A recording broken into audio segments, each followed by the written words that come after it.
দ্রব্যগুলো ঝগড়া করে কাহার বেশি মূল্য। আদা বলে কেউ হবে না আমার সমতুল্য।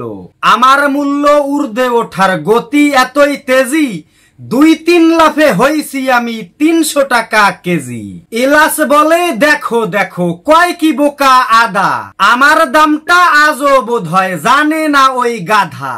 কান খুলে শোন পাগলা আদা, শোন রে বোকা হাবা, দামের জন্য সারা দেশে এলাচ সবার বাবা। পেঁয়াজ বলে বোকা এলাচ রাখো তোমার গল্প, তোমার দামটা বেশি হলেও লাগে তোমায় অল্প।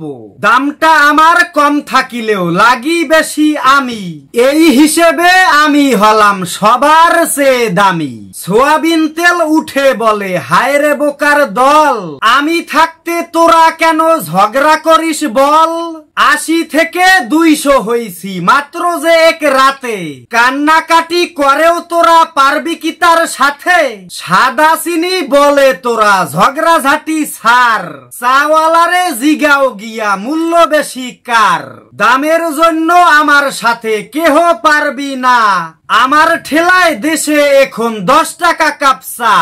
আড়াল থেকে মুস্কি হেসে কইছে গরুর গোস্ত, দাম নিয়েই ঝগড়া বিবাদ বাদ দে তোরা দোস্ত।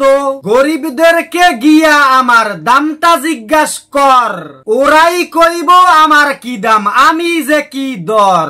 এমনি করে নিত্যদিনের সকল দ্রব্য মিলি, কাহার মূল্য বেশি নিয়া লাগলো কিলাকিলি। হাটে গিয়ে দ্রব্যদের এই মারামারি দেখে দৌড়ে এসে জান বাঁচালাম বাজার করা রেখে। সুপ্রিয় দর্শক মন্ডলী, কবিতাটি প্রিয় কবি ফেরদৌস আহমেদ ভাইয়ের লেখা।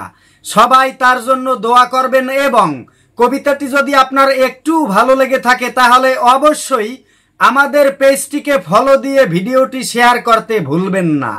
ধন্যবাদ সবাইকে।